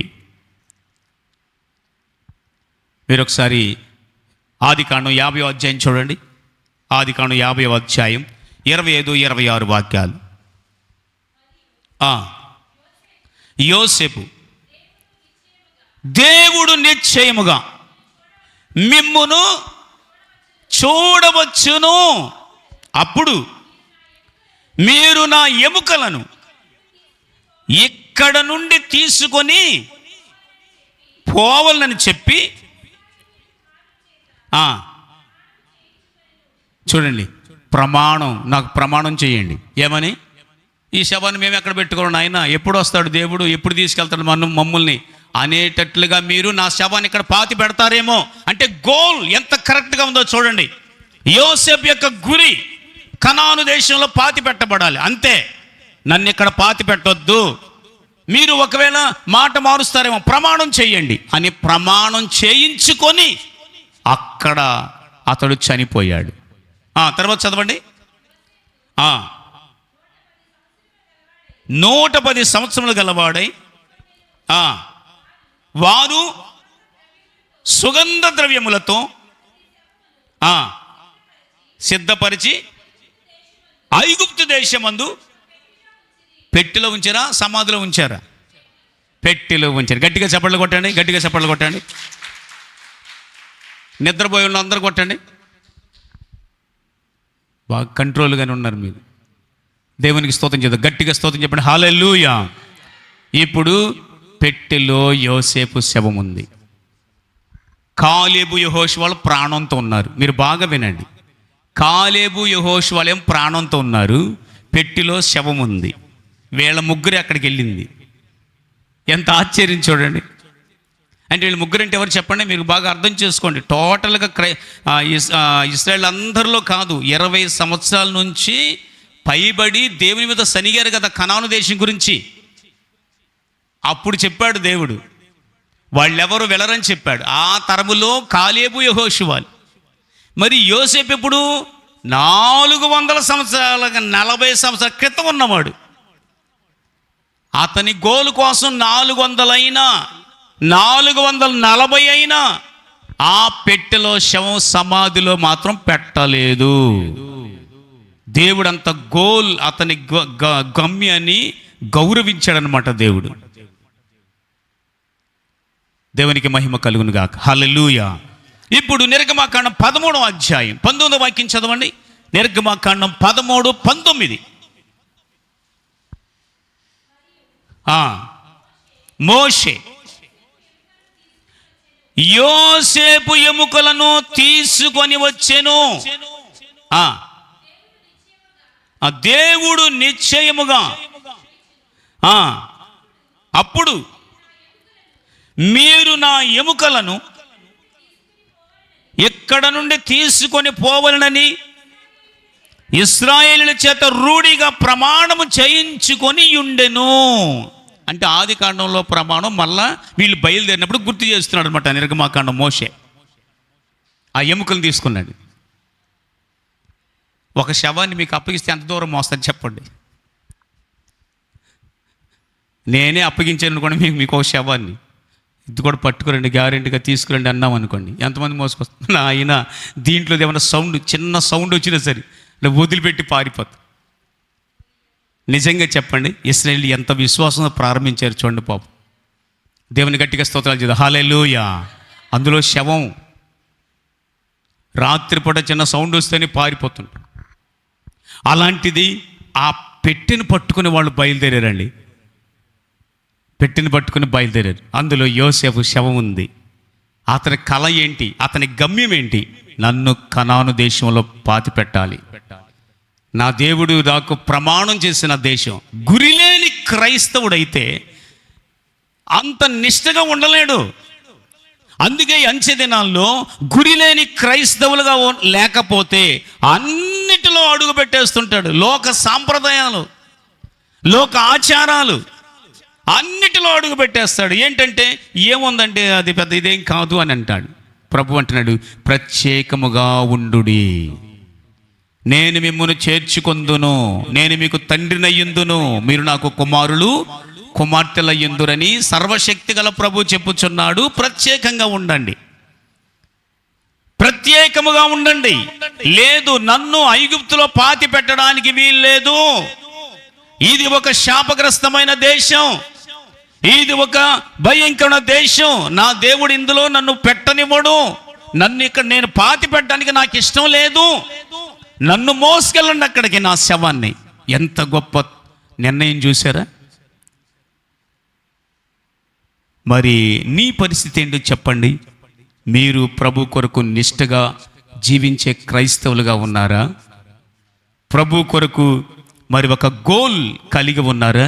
ఆ గోల్, నా ప్రభు వస్తున్నాడు, నేను ఆయన కలుసుకోవాలి. నా ప్రభు వస్తున్నాడు, నేను ఆయన కలుసుకోవాలి. ఒక ఆమె మిలిటరీలో తన భర్త జాబ్ చేస్తున్నాడు సైనికుడిగా. అతడు ఒకరోజు తన భార్యకు ఉత్తరం రాశాడు. నేను మన గ్రామం మీద కానీ మన పట్టణం మీద కానీ ట్రైన్లో వెళ్తున్నాను. ఒక చోట యుద్ధం జరుగుతుంది, దానికి మేము వెళ్ళవలసి వస్తుంది. నీవు నన్ను చూడాలనుకుంటే అక్కడికి రమ్మని కబురు చేశాడు. ఈమె ఏం చేసిందంటే బాగా అతనికి కావలసినవన్నీ వండుకొని, తన భర్తకు కావాల్సినవన్నీ కూడా రెడీ చేసుకొని ఆ స్టేషన్కి వెళ్ళింది. అది ఒక 5 నిమిషాలు లేట్ అయింది. 5 నిమిషాలు లేట్ అయ్యేసరికి ఆ గోడ కానుకొని కూర్చుని నిద్రపోయింది. కరెక్ట్గా 5 నిమిషాల తరువాత మెలకు వచ్చింది. మళ్ళీ ట్రైన్ అక్కడ స్టేషన్లో ట్రైన్ లేదు. మామూలుగా అంతకుముందు ఉన్నట్టు ఆమె వచ్చినప్పుడు ఎట్లుంది అట్లాగే ఉంది. ఎందుకు డౌట్ వచ్చింది, పరిగెత్తుకెళ్ళి ఎంక్వైరీలు అడిగింది. సార్ పలానా ట్రైన్ వచ్చిందమ్మా, ఇప్పుడే వెళ్ళిపోయింది అని చెప్పి కబురు చెప్పారు. ఎంతో బాధపడింది, చాలా ఏడ్చుకుంది. ఆ తర్వాత ఇంటికి వచ్చిన ఒక 4 రోజులకి ఒక పెట్టు వచ్చింది. ఆ పెట్టెలో తన భర్త శవం వచ్చింది, యుద్ధంలో చనిపోయాడు. ఆమె ఎంతో ఆశతో వెళ్ళింది, కానీ నేను నిద్రపోతే ట్రైన్ వెళ్ళిపోతుందేమో అనేటువంటి ఆ భయం లేదు ఆమెకి. నేను మిస్ అయిపోతానేమో, నేను ఆ భర్తను కలుసుకోకుండా అయిపోతానేమో అనేటువంటి ఆ భయము, ఆ జాగ్రత్త లేదనమాట. మరి అన్ని రెడీ చేసుకొచ్చింది, గోల్ ఉంది, తన భర్తను కలుసుకుంటాను నేను అని వచ్చింది. కానీ నిద్ర ఆమెను దాన్ని చేరుకోకుండా చేసింది. దేవుని వాక్యం ఏం చెప్తుందంటే, మీరు గురి యొద్దకే పరిగెత్తండి. యేసయ్యను కలుసుకోవాలి నేను. ఇప్పుడు 2024 సంవత్సరాలు, ఇది కూడా 9వ నెల, ఇది కూడా అయిపోవచ్చింది. మనము 8 నెలలు అలా గడిపేసాం, 9వ నెల వచ్చింది, అది కూడా తోచేస్తాం. మనం ఎట్లాగే ఉంటాము. ఆ తర్వాత పండగలన్నీ వస్తుంటాయి, వెళ్ళిపోతూ ఉంటాయి. కానీ నీ గోల్ ఏంటంటే, నేను యేసయ్య వస్తానని చెప్తున్నారు కదా పాస్టర్ గారు, నేను ఆయన్ని కలుసుకోవాలంటే ఎలా జీవించాలి, ఎలా ఉండాలి? అందుకనే ఒక ప్రాముఖ్యమైన మాట మాత్రం, ఒక హెచ్చరిక ఉంది. అదేమంటే, ఆ దినము సమీపించడం మీరు చూచే కొలది ఏం చెయ్యాలి అని ఉందంటే, మీరు హెబ్రీయులకు రాసిన పత్రిక చూడండి. ఆ దినము సమీపించుట మీరు చూచిన కొలది అంటే, యేసయ్య రాకడ ఇంకా దగ్గర పడుతుంది అని తెలుసుకునే ప్రతి వారు ఏం చేయాలి? హెబ్రీయులకు రాసిన పత్రిక, అందరూ బైబిల్ తెరిచి చూడండి, ప్రతి ఒక్కరూ బైబిల్ తెరిచి చూడండి. హెబ్రీయులకు రాసిన పత్రిక 10వ అధ్యాయం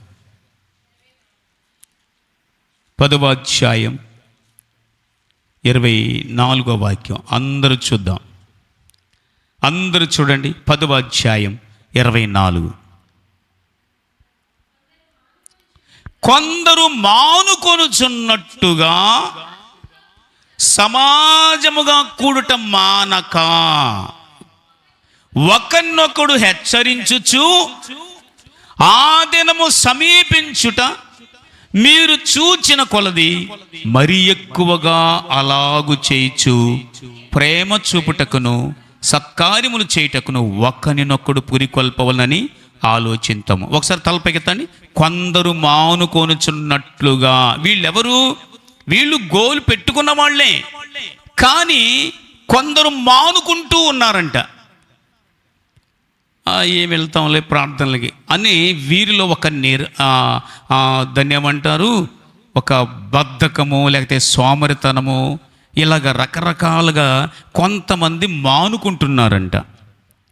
కొందరు మానుకొనుచున్నట్టుగా మీరు సమాజముగా కూడుట మానకూడదు. మానిన వారు కొంతమంది ఉన్నారంట, వారిని చూచి మీరు మానొద్దు అంటుంది ఇక్కడ వాక్యం. మానక దేవుని రాకడ సమీపించడం మీరు చూచిన కొలది మరి ఎక్కువగా కూడుకోవాలంట. మరి ఎక్కువగా కూడుకోవాలి అంటే, మరి ఎక్కువగా కూడుకొనుట ద్వారా దేవుని యొక్క సన్నిధిలో, ప్రార్థనలో, వాక్యములో, విశ్వాసంలో బలపరచబడతారనమాట. మీరు ఒకటి గమనించండి, మనము సమాజముగా కూడటం మానకుండా మరి ఎక్కువగా కూడుకోండి అని ఇక్కడ వాక్యం. చెప్పండి, ఎట్లా కూడుకోవాలంటే మరి ఎక్కువగా కూడుకోవాలి. చెప్పండి గట్టిగా. మరి ఎక్కువగా కూడుకుంటూ ఒకరికొకరు పురికొల్పుకోవాలి, అంటే హెచ్చరిక చేసుకోవాలి. ఏమని? నువ్వెందుకు నిన్న మానేసావు, మొన్న మానేసావు, ఏంటి అసలు నువ్వు, దేవుని రాకడ దగ్గరకు వస్తుంది కదా, నువ్వెందుకు మానేస్తున్నావు అని హెచ్చరిక కూడా చెయ్యాలి. అలాగే ప్రేమ చూపించడానికి, సత్కార్యాలు చేయడానికి కూడా. అంటే సమాజంగా కూడుకోవడమే కాదండి, ప్రేమ కూడా చూపించుకోవాలి, సత్కార్యాలు కూడా చేయాలంట. మనం యేసయ్య త్వరగా వస్తున్నాడు అని తెలుసుకున్న బిడ్డలు సత్కార్యాలు కూడా చేయడానికి పురికొల్పుకోవాలి. నీవెందుకు బిగబడుతున్నావు, నీవెందుకు పిసినారిగా ఉన్నావు?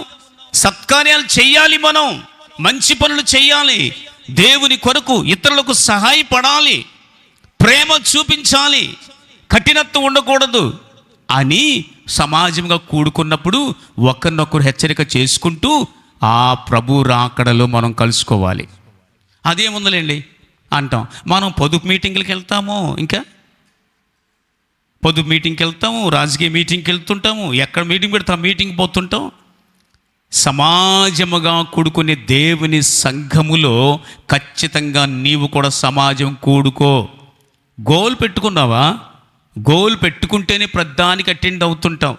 ప్రతి ప్రైవేట్ క్లాస్కి వెళ్తుంటారు, ప్రతి రెగ్యులర్ క్లాస్కి అటెండ్ అవుతుంటారు. కొంతమంది చూడండి, నేను పాస్ అవ్వాలనుకున్నప్పుడు ప్రైవేట్ క్లాసులు కూడా పోతుంటారు, అక్కడికి వెళ్తుంటారు, అక్కడికి పోతుంటారు, నేను ఎలాగైనా పాస్ అవ్వాలి అని. కానీ కొంతమంది అంత అయిపోయిందండి, అంతా రెడీ అయిపోయింది, నేను బాప్తీసం తీసుకున్న మొత్తం టోటల్ క్లోజ్, ఏసైస్తే వెళ్ళడమే అంటుంటారు కొంతమంది. సైతాను భలే భ్రమపరుస్తుంటాడు. అంతా రెడీ అయిపోయిందండి, నేను అన్నీ తీసేసుకున్న, మా ఇంట్లో అందరూ కూడా ఇంకేమీ లేదు అని అనుకుంటారు. భ్రమ, ఇల్యూషన్, భ్రమలో చాలామంది క్రైస్తవులు ఉంటున్నారు. సమాజముగా కూడుకుంటూ ప్రేమ కలిగి ఉండడానికి, సత్కార్యాలు చేయడానికి ఒకరినొకరు పురికొల్పుకోండి. సంఘములో నా పాత్ర ఏంటి? ప్రభు త్వరగా రాబోతున్నాడు. సంఘమును హెచ్చరిస్తూ నేను నా వరకు ప్రభులో బలమైన పాత్రగా వాడబడాలి. ఇవేమీ నువ్వు గోలుగా పెట్టుకోవు. అసలు యేసయ్య వస్తున్నాడు, నేను కలుసుకోవాలని గోలు పెట్టుకుంటే వీటన్నిటిలో నువ్వు బహుగా నీ పాత్ర ఉండాలని కోరుకుంటావు. యెహోషువ, కాలేబు, యోసేపు, ఈ ముగ్గురిని చూసాం మనం. యోసేపు అయితే ఎముకలతో వెళ్ళాడు, కాలేబు యెహోషువలు ప్రాణంతో వెళ్ళారు. యోసేపు 440 సంవత్సరాలకు వెళ్ళాడు, అప్పుడు దాకా పెట్టెలోనే ఉన్నాడు. గోల్ లేకపోతే నన్ను ఇక్కడే పాతి పెట్టాడు, ఎప్పుడుకి వస్తాడు దేవుడు, ఎప్పుడుకి వస్తాడు. కానీ చాలామంది క్రైస్తవులు గోల్ ఏముండదు. మా కాలేజీలో వాడు ఎప్పుడు చూసిన పుస్తకాలు పట్టుకున్నాడు, సరదాగా జేబులో చేయబెట్టిన కాలేజీకి వస్తుండేవాడు. ఏంట్రా కాలేజీ మనకు పుస్తకాలు అవసరం లేదు, ఏం అవసరం లేదు, ఆడికి వస్తూ ఉండేవాడు. ఒక్క క్లాసు కూడా అటెండ్ అయ్యేవాడు కాదు. ఆ తర్వాత ఒకరోజు అటెండెన్స్ చేస్తారు కదా, రిజిస్టర్ మోసేవాళ్ళు ఉంటారు కదా, ప్యూన్ ఉంటారు కదా, అక్కడికి వెళ్ళి 1,00,000 రూపాయలు తీసుకొచ్చాడు. తీసుకొచ్చి నాకు అటెండెన్స్ అంత వేసేయి అంటున్నాడు. అటెండెన్స్ నీకు 1,00,000 రూపాయలు ఇస్తాను అని చెప్తున్నాడు. పాపం అంతకుముందే ప్రిన్సిపల్ ఎడాపెడ వాయించి పెట్టాడు అతన్ని, ఆ ప్యూన్ని. కాలేజీలో ఏం చేస్తారంటే, కాలేజీ ఎగ్గొట్టే వాళ్ళందరూ ఆ అటెండెన్స్ రిజిస్టర్లో అటెండెన్స్ వేయిస్తారనమాట, డబ్బులు కట్టి, దొంగోళ్ళు అనమాట. అలా మాట్లాడుతుంటే పట్టుకున్నారు. అడిగి స్టడీలే కాలేజీలో ఏ కాలేజీలో చేర్చుకోలేదు. పాపం అతను ఇంట్లో వాళ్ళేమో ఏదో చేయాలనుకున్నారు, ఇతనికేమో గమ్యం లేదు, గురి లేదు. గురి లేనందువల్ల, నేను పలానా అవుతాను అనేటువంటి గురి లేనందువల్ల అతడు చదువు నిర్లక్ష్యం చేశాడు. ఆ తర్వాత బాధపడుతున్నాడు. నేను ఈరోజు ఒకే ఒక అంశం గురించి మనతో దేవుడు మాట్లాడాడు. అదేమంటే, గోల్ పెట్టుకోండి, గురి కలిగిన క్రైస్తవులుగా ఉండండి. 4 విధాలైన ప్రజలు గురి కలిగిన క్రైస్తవులే. పెట్టుతోనే మొదలుపెట్టారు వారు ప్రయాణం, కానీ లక్షల మంది మధ్యలో రాలిపోయారు. కొంతమంది ఆ ఎదురయ్యే ఆటంకాలకు, అడ్డంకులకు దేవునికి విరోధంగా మారిపోయారు. 2 మాత్రం ఎక్కడ ఏ గుంటలో పడిపోకుండా, కనాను దేశంలో నేను ఇల్లు సంపాదించాలి, కనాను దేశంలో నేను ఉండాలి అని 2 అక్కడికి వెళ్ళారు. నేను చచ్చిపోయినా పర్వాలేదు, నన్ను మాత్రం ఐగుప్తులో పెట్టొద్దు, నేను ఈ లోకంతో నాకు సంబంధం వద్దు, నేను ఖచ్చితంగా యేసయ్యతోనే ఉండాలి అని నిర్ణయం తీసుకున్నాడు. అలాంటి వాళ్ళందరికీ యోసేపు ఒక గుర్తుగా ఉన్నాడు. దేవుని కొరకు నిలబడితేనే కదా, ఒక్క వెంట్రుక కూడా కాలిపోకుండా షడ్రకు, మేషకు, అబేద్నెగోలను దేవుడు కాపాడాడు. వారిని బంధించిన తాడు కాలిపోయింది. నేను నిలువబెట్టించిన బంగారు ప్రతిమకు నీవు నమస్కారం చేయట్లేదని వినబడింది, నిజమేనా అని అడిగాడు నెబుకద్నెజర్ రాజు.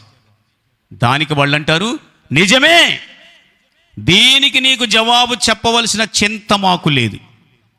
మేము సేవించుచున్న దేవుడు మమ్మను రక్షించడానికి సమర్థుడు.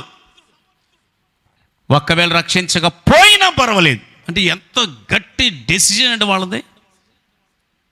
నేనేం సాగిలపడేది లేదు. మా దేవుడు చెప్పాడు, పైన ఆకాశం అందే కానీ, క్రింద భూమి అందే కానీ, భూమి క్రింద నేల అందే కానీ ఉండు దేని రూపమును చేసుకోకూడదు, దేనికి సాగిలపడకూడదు, పూజ చేయకూడదు, అంతే.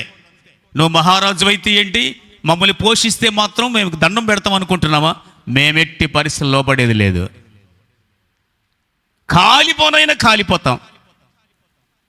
యోసేపు అలాంటి వాళ్ళందరికీ ఒక గుర్తుగా ఉన్నాడు. కాలిపోనైనా కాలిపోతాం, కానీ మేము మాత్రం నా దేవునికి విరోధమైన విగ్రహారాధన వైపు నేను తిరగను. ఎంత అద్భుతం అండి! దేవుడు ముగ్గురిని విసిరేస్తే నాలుగో వ్యక్తిగా వారి మధ్యలోకి వెళ్ళిపోయాడు. గట్టిగా చప్పట్లు కొట్టాడు, గట్టిగా చప్పట్లు కొడదాం. హల్లెలూయా! వారికి తెలుసు మా దేవుడు మమ్మల్ని కాపాడుతాడు, మా దేవుని ఆజ్ఞ మేము ఎట్టి పరిస్థితిలో మితి మీరకూడదు, అంతే. మేము మా దేవుని ఆజ్ఞ మీరకూడదు. ఆశ్చర్యం, దేవుడు వారితో ఉన్నాడు. అందరికీ రుజువైంది. ఎవడైతే వద్దన్నాడు, ఎవరైతే ఏ దేవుడు నా చేతుల నుంచి మీరు తప్పిస్తాడో చూస్తానన్నవాడు, ఆ రాజే సాగిలపడి ఇలాగా రక్షించే దేవుడిని అందరూ నమ్ముకోవాలని శాసనం ఒకటి పుట్టించాడు. కాబట్టి మనము ఒక గురి కలిగిన క్రైస్తవులుగా ముందుకు వెళ్ళాలి. గురి లేని క్రైస్తవులు, గురి లేని చదువులు, గురి లేని పనులు అంతా కూడా వ్యర్థమే. గురి పెట్టుకోండి. గురి పెట్టుకున్నప్పుడు ఎంత రాత్రైనా ఎవరు వద్దన్నా నీవు ఆగవు. దేవుణ్ణి సేవిస్తావు, దేవుణ్ణి ప్రేమిస్తావు. ప్రభు నీతో సదాకాలం నీ కొరకు గొప్ప బహుమానం సిద్ధం చేసి రెడీగా ఉంటాడు. అందుకే నేను నా పరుగు కడముట్టించాలి అంటే ఖచ్చితంగా గోల్ పెట్టుకోవాలి. ఏమండి, కొంతమంది బైబిల్ కూడా తీసుకురాడు. బైబిల్ తీసుకురాని క్రైస్తవులను ఏమంటారు? మన సంఘంలో అందరూ తెస్తున్నారనుకోండి బైబిల్. కొంతమంది, నేను ఒకసారి ఈ నెల్లూరులో ఎందుకో ఈ చేతి ఇట్లా పట్టుకొని ఒకసారి ఈ చేతితో మార్చుకున్నా, ఇట్లా పట్టుకొస్తున్నా. ఒకడు పరిగెత్తుకుంటూ వచ్చాడు నా దగ్గరికి. ఏమండి మీరు ఏంటి బైబిల్ని ఎగతాళిగా ఎడమ చేత్తో పట్టుకున్నారు అన్నాడు. ఎగతాళిగా ఎడమ చేత్తో పట్టుకున్నారండి.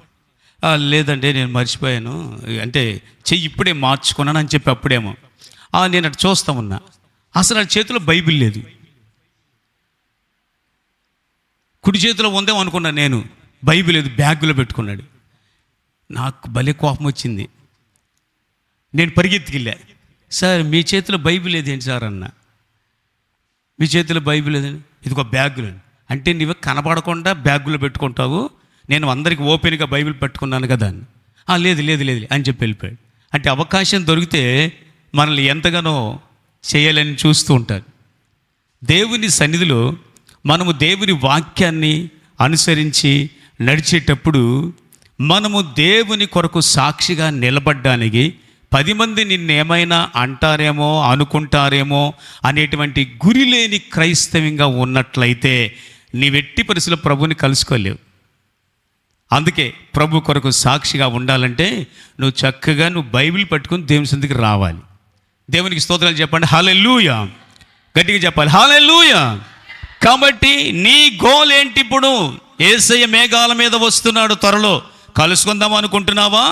లేకపోతే అప్పటికి చూద్దాం అనుకుంటున్నావా? లేదంటే నాకు అవకాశం ఇచ్చాడు కాబట్టి ఇప్పటి నుంచి నేను చాలా స్ట్రిక్ట్గా ఆయన కలుసుకోవాలి, ఆయన చేతుల మీదుగా బహుమానం తీసుకోవాలి, నేనే కాదు నా పిల్లల్ని కూడా అలాగే సిద్ధం చేయాలి, నేను సిద్ధపడుతూ నా కుటుంబాన్ని సిద్ధపరచాలి, నా కుటుంబాన్ని సిద్ధపరుస్తూ సంఘాన్ని కూడా హెచ్చరిక చేస్తుండాలి. ఏమని హెచ్చరిక చేయాలి? ప్రేమ చూపుటకు, సత్కార్యాలు చేయడానికి మనం హెచ్చరిక చేసుకుంటూ సమాజంగా కూడుకోండి, సమాజముగా కూడండి, మానొద్దు అని దేవుడు గట్టిగా చెబుతున్నాడు. ప్రభు రాకడ త్వరగా వస్తుంది కాబట్టి సమాజంగా కూడుకుంటే ఏం జరుగుతుందంటే అక్కడ అందరూ కలిసి ప్రార్థనలు, విజ్ఞాపనలు, ఒకరి ఎడల ఒకరికి దైవికమైన ప్రేమ కలిగి ఒకరి కొరకు ఒకరు ప్రార్థనలు చేయటం ఇలా ఉంటుంది. నువ్వు సపరేట్ అయిపోతే నువ్వు దేవుని ఆయాసపరిచిన వాడు అవుతావు. అందుకే కదా అందరూ కలిసి వస్తుంటే 2 గోత్రాలలో ఆగిపోయారు కదా. మేము ఇక్కడ ఆగిపోతామంటే మోషే కోపం వచ్చింది. ఏమి అందరితో పాటు మీరు ఎందుకు రారు? అందరూ వస్తుంటే మీరెందుకు ఆగిపోతానంటున్నారు? మీరు శాపగ్రస్తులు అవుతారు అని మోషే కోప్పడ్డాడు. వాళ్ళేమన్నారు చెప్పండి? అయ్యా దైవ సేవకుడా, మా ఉద్దేశం వాళ్ళతో కలవద్దని కాదు, మేము ఇక్కడ కొంచెం మా గొర్రెలకు మా మేకలకు గడ్డి బాగుందని మేము ఇక్కడ ఉంటాము, మా భార్యలను పిల్లల్ని ఇక్కడ పెడతాము, ఖచ్చితంగా మేము సమాజంలో కలుసుకుంటాం, మిగతా 9 గోత్రాల వారితో మేము కూడా వస్తాము, వారు సంపాదించుకునే వరకు మేము వారికి సహాయం చేస్తాం, ఆ తరువాత మేము వెనక్కి తిరిగి వస్తాం అని చెప్తే అప్పుడు మోషే మెచ్చుకున్నాడు వాళ్ళు. అంటే నిరాశపరిచే ప్రజలుగా ఉండకూడదు. సమాజం ఏంటి మేము 10 మందేనా, ఎవరు రావట్లేదే అన్నారనుకో, ఆ పాపం నీకు జుట్టుకుంటుంది. తెలుసా ఈ విషయం? అందుకే మీరు సమాజముగా అందుకు కూడుకోవాలి. అందరి కొరకు ప్రార్థన చేయాలి. ఒకరి కొరకు ఒకరు ప్రార్థనలు విజ్ఞాపనలు చేసినప్పుడు వారి కుటుంబాల్లో దేవుడు గొప్ప కార్యాలు చేస్తారు. కొంతమంది ఒక ఆదివారమే కనబడుతుంటారు, మిగతా వారాలకు కనబడరు. అప్పుడు అందరూ ఏంటి వీళ్ళు అసలు ఏం కనపడరేంటి, ప్రార్థనలకు రారేంటి అని అంటే, నీవు సంఖ్యాకాండంలో గాదీయులు రూబేనీయులు అలాంటి వ్యవహారంలో పడిపోయారు. కానీ వాళ్ళ ఉద్దేశం అది కాదు, కలవద్దు అని కాదు. అందుకే మోషే చెప్పాడు, మీ పాపం మిమ్మల్ని పట్టుకుంటుంది, జాగ్రత్త. వీళ్ళేమో యుద్ధాలకు వెళ్తుంటే మీరేమో ఇళ్ళ దగ్గర కూర్చుంటారా, వీళ్ళేమో ప్రార్థన చేస్తుంటే రోగుల కోసం మీరేమో ఇళ్ళ దగ్గర పడుకుంటారా, మీరెందుకు ఇలా తీసుకున్నారు తీర్మానం, తప్పదే, అందరూ రండి అని మోషే మనకు అర్థమైన భాషలో నేను చెప్పా. వాళ్ళని ఆ విధంగా గద్దించాడు. అది కాదు, మేము ఖచ్చితంగా వాళ్ళతో కలిసి వారికి మేలు దొరికే వరకు మేము కూడా పోరాడతాము అని చెప్పారంటే, కలిసికట్టుగా ఒకరికొరకు ఒకరు ప్రార్థనలు, ఒకరికొకరు సహాయం చేసుకోవడానికి సంఘమంతా ఉండాలి. సంఘమంతా కలిసి ఉండకపోతే మీరు ఇతర ప్రజలు నిరాశపరిచిన వాళ్ళు అవుతారు. వీళ్ళు బాగా ప్రార్థన చేస్తారు, రావచ్చు కదా, మా కోసం ప్రార్థన చేయొచ్చు కదా అని నీ గురించి ఎవరైనా అనుకున్నారంటే నీవు తప్పకుండా అది ఒక రకమైన పాపం అని దేవుని వాక్యం చెబుతుంది. అందుకే సమాజంగా కూడుకోండి, సమాజం కోటం మానొద్దు, ప్రార్థన చేయండి, విజ్ఞాపన చేయండి. మన ప్రభు త్వరగా రాబోతున్నాడు. దేవునికి స్తోత్రం చేద్దాం. హల్లెలూయా. ఇప్పుడు యోసేపు గోలు చాలా విచిత్రమైంది అని తెలుసుకున్నాం. చచ్చిపోయినా సరే నా ఎముకలైనా తీసుకెళ్ళండి అక్కడికి, కానీ సమాధిలో ఈ ఐగుప్తు దేశంలో మాత్రం పాతి పెట్టవద్దు. అంటే you have to be separated from this world. ఈ లోక ఆచారాలకు, ఈ లోక సాంప్రదాయాలకు కంప్లీట్గా నువ్వు వ్యతిరేకంగా ఉండాలంతే. అప్పుడే నీవు నిజమైన గోల్ పెట్టుకున్నావు అని అర్థమవుతుంది. కాలేబు యెహోషువలు కూడా ప్రాణంతో ఉన్నా కానీ వాళ్ళు ఏమాత్రం దేంట్లో ఏకీభవించలా. కనాను దేశం వెళ్ళే వరకు ముగ్గురు గురించి నేను చెప్పాను. ప్రభువా, నేను కూడా ఒక ప్రత్యేకంగా నీ కొరకు నేను గోల్ పెట్టుకుని ముందుకు సాగిపోవడానికి సహాయం చేయండి అని ప్రార్థన చేసుకుందాం. అందరూ మోకరించండి.